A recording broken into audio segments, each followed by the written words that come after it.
Believe it or not, this is the new Toyota Prius. I know, right? It looks so good compared to last year's model. But is the rest of the car just as good as it looks? Well, let's go for a drive and find out.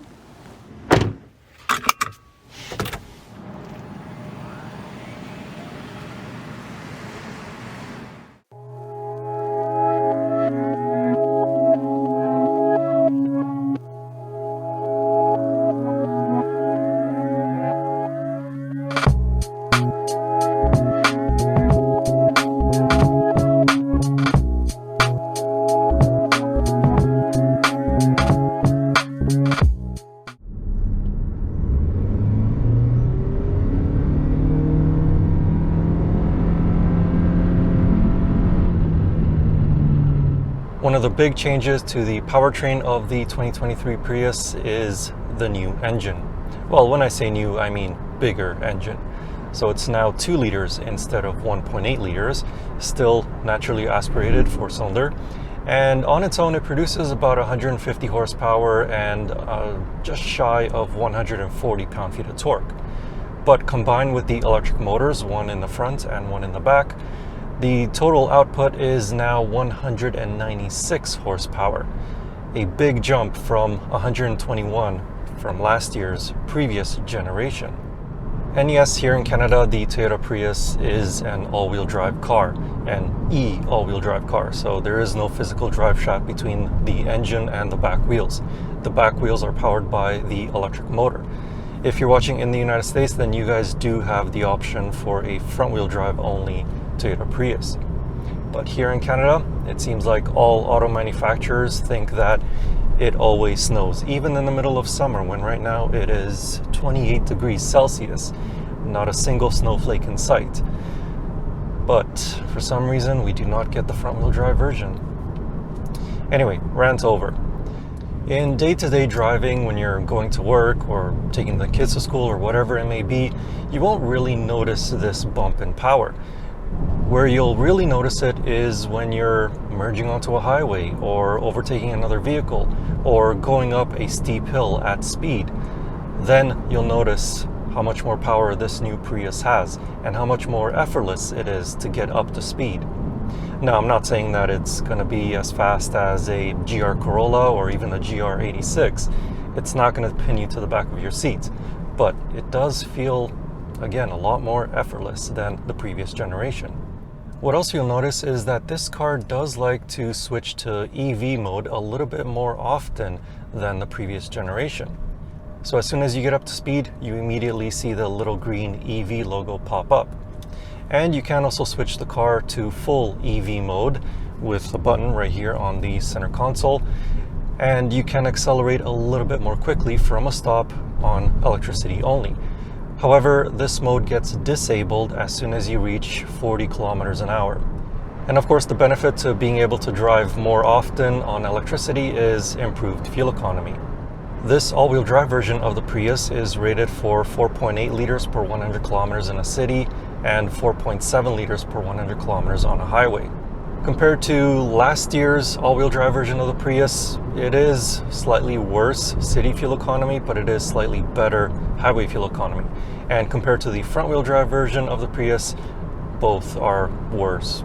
I mean, predictably, it is more weight with the addition of the rear motor.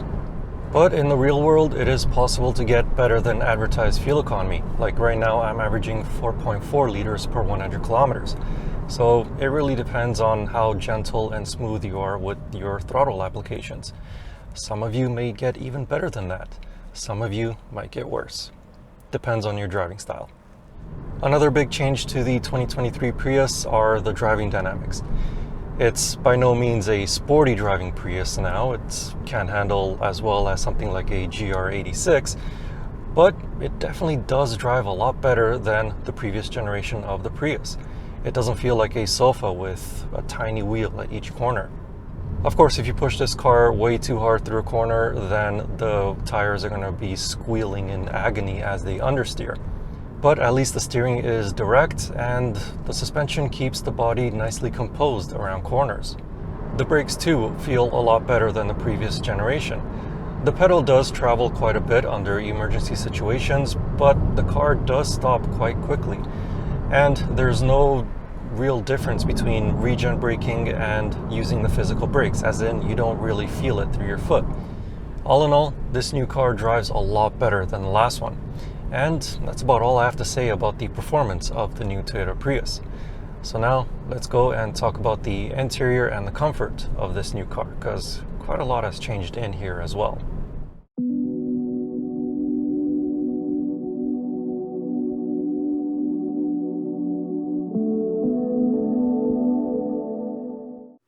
The Toyota Prius has a compliant ride over most road surfaces.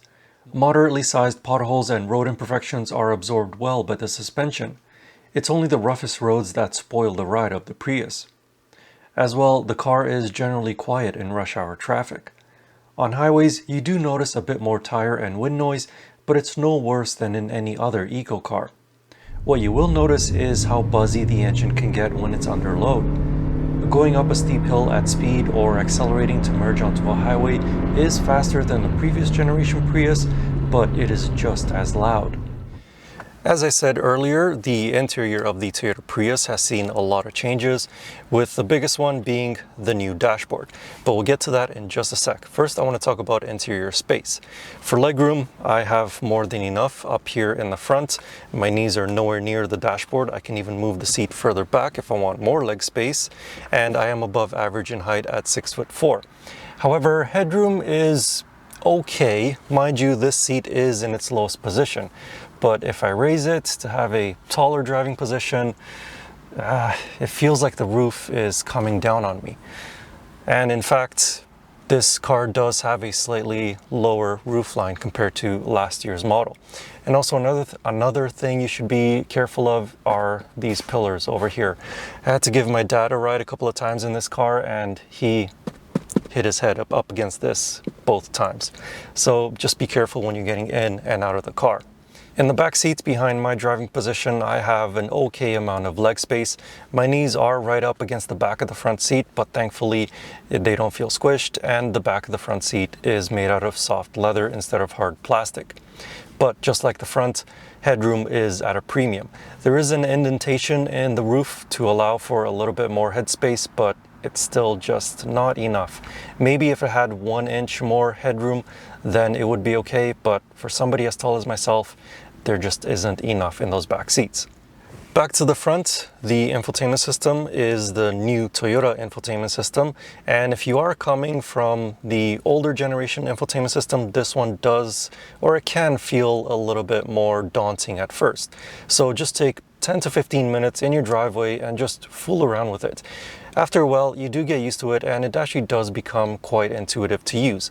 It does allow for wireless Apple CarPlay and wireless Android Auto, and this particular demo vehicle does have the subscription enabled for the built-in navigation system.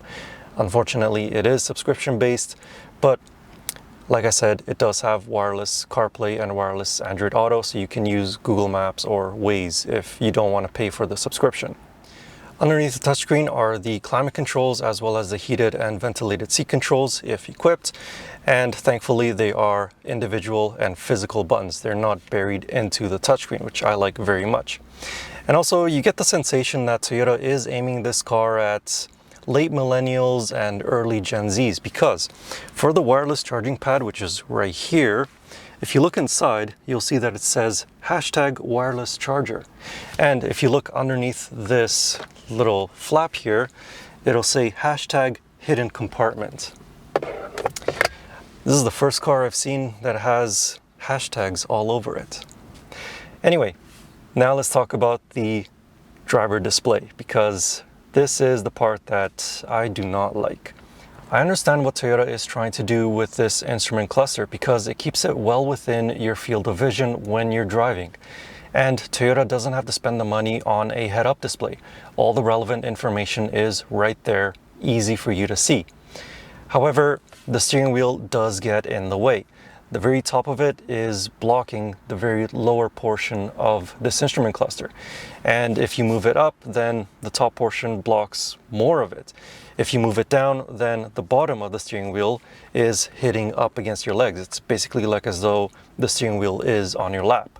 And if you're one of those people that likes to drive like this, then your hand is blocking all of the instrument cluster. So yeah, it's not really the best design in my opinion. I think it's better if they had kind of like the old generation of the Civic, where you have a normal instrument cluster and then you just have your speedo at the very top. I think that would have been okay, but this one, I think that the steering wheel is just blocking too much of it. But anyway, that's just my take on this new instrumentation cluster. The rest of the interior is really nice and I do like it, apart from the amount of headroom that you have. In the trunk, it accommodates 575 liters of space. That is a significant drop compared to the previous generation's 776 liters. There is some small item storage underneath the trunk floor, and the rear seats can fold down 60/40.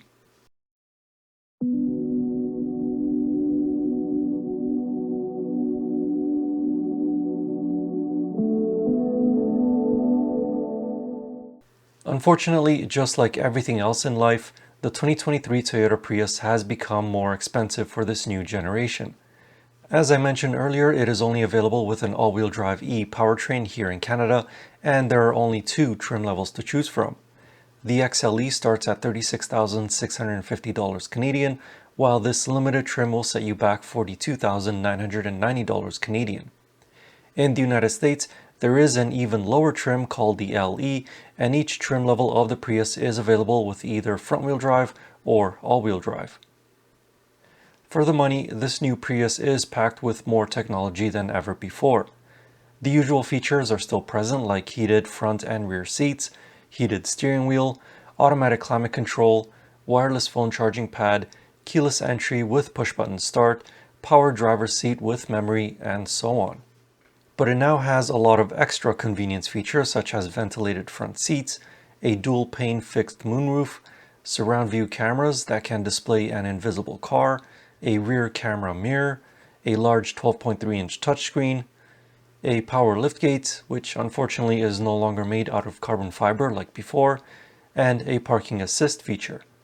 This system can detect parking spots and park the car on its own.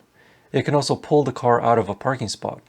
It's not 100% perfect, but most of the time it does correctly detect the parking spots and move the car into the correct position. Additionally, this new car is equipped with nearly every safety and driver aid. The only exception is that the base XLE trim, for us here in Canada that is, does not have the surround view cameras and the advanced parking assist feature. Everything else, such as automatic emergency braking, blind spot sensors, full speed range adaptive cruise control, auto high beams, lane departure warning with steering assist, and so on, are all standard. So, final thoughts on the 2023 Toyota Prius. Well, as I said at the start of the video, I really like how this car looks. I dig it. I also like the bump in power that this car gets, but without sacrificing the fuel economy, and it does handle a lot better than the previous generation, as one would expect. I also like most of the interior. I don't like that driver instrumentation, and I don't like the fact that the roofline is a bit lower, thus hampering the amount of headroom that you have. And it would be nice if here in Canada we do get the front-wheel drive version of the Prius, because then that would lower the price a little bit more than the starting price of this car. But for the time being, we just have the E all-wheel drive version. But anyway, if you'd like to know more about this 2023 Toyota Prius, I have a written review with a few more details about it over on my website. You can find that link in the video description or click on the pop-up banner right up there. And as always, I will see you in the next car or truck, or most likely it'll be an SUV next time. Anyway, thank you for watching. I hope you enjoyed this video, and see you in the next one.